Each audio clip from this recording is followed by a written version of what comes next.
and welcome to KMTV.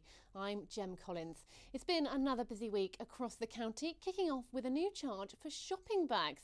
From Monday onwards, shoppers across Kent had to pay for every plastic bag they use at larger stores. Josie Hannett had the story. As of today, shoppers could no longer get their hands on free plastic bags at the checkout to carry home their items.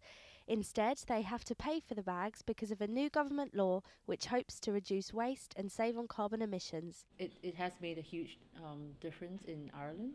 It's made a huge difference in Scotland, where they recently, in the last year or so, introduced a 5p tax or a 5-cent tax. And they definitely made a huge reduction in the use of plastic bags. The new law, set out by the government, will see large shops like this one here in Gillingham charge 5p for every plastic bag. It's hoped the new scheme will raise £780 million for the UK economy in the next 10 years. The money raised from buying the bags at the checkout will be donated to the store's chosen charity or good cause. But those made from paper, or ones that are used to cover raw meat and uncovered food, will be given for free. But what do shoppers think about the move? I don't think 5p is too bad, personally, I think it's probably a good thing in the long run. I think 5 pence is a lot for the quality that they are. I mean, all in agreement for Bags for Life, and we do use them, but for the ordinary plastic ones that they supply, bags, I think 5p is an awful lot of money. So from now on, don't forget to bring your bags when you do your weekly shop, otherwise those 5p's will start to add up. This is Josie Hannett in Gillingham for KMTV. It was on Tuesday, two teenagers who repeatedly knifed a man in the street after threatening to stab him for fun were jailed. 18-year-old Brandon Gurr was sentenced to 14 years in youth custody for attempted murder, as well as 1 year for perverting the course of justice. Mojo Uluwe, who's also 18 and is from Meadow Road in Gravesend, was sentenced to 8 years in a young offenders institute for wounding with intent. He was cleared of attempted murder though.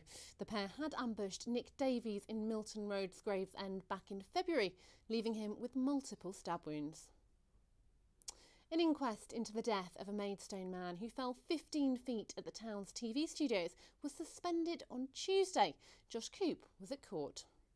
Well, this morning here at Maidstone Coroner's Court, Coroner Kate Thomas granted a request by Kent Police to delay an inquest into 38-year-old Justin Newitt. He fell to his death at the Maidstone TV studios in September, where he worked as a handyman. He was taken to King's College Hospital in London by road ambulance, but sadly died later that day. A request was put in by Kent Police to suspend the case until November 17th, and that was granted. Next week, his family and friends will remember him at his funeral, which is set to take place next Tuesday at 11:45 at the Vinters Park Crematorium in Maidstone. Joshua Coop in Maidstone for KMTV. From Wednesday on, Chatham's Sally Jones is now the world's most wanted female terrorist. The mum of two and recent grandmother has been named as a specially designated global terrorist by the American government on its federal register. It means she could be targeted in Syria by coalition airstrikes. The move was sanctioned by US Secretary John Kerry before the 46-year-old was added to a separate UN sanctions list, freezing her assets. She's since posted pro-ISIS statements from a series of Twitter accounts and encouraged Brits to carry out terror attacks. A bomb was detonated on a Minster beach after it was discovered by a man with a metal detector. Bomb disposal teams descended on the beach at about 3 p.m. on Tuesday after Vince Golder made the discovery, which he initially thought was gold. But it was in fact a 200-year-old shell, and experts retrieved the explosive from the mud before detonating it safely at sea. And finally, a Kent woman who used exercise to get through her breast cancer has now teamed up with a former Olympian to help other people suffering from serious injuries. Paula Kerr from Mepham was diagnosed 2 years ago, but is now running weekend fitness retreats with rower James Cracknell, who suffered serious head injuries in 2010. The mum of two says she just hopes the programme will help other people as much as her. Yeah, I had breast cancer 2 years ago. When I was diagnosed, I didn't really want to be a burden to everybody else. I wanted to deal with it in my own way. I had always exercised on one level or another, and thought that if I kept my body strong, I could cope with my condition better.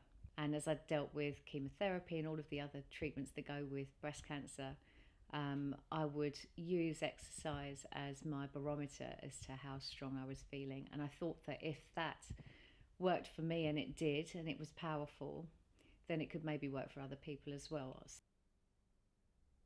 That's all from us this evening. We'll be back again on Monday with all of the latest stories from across your county.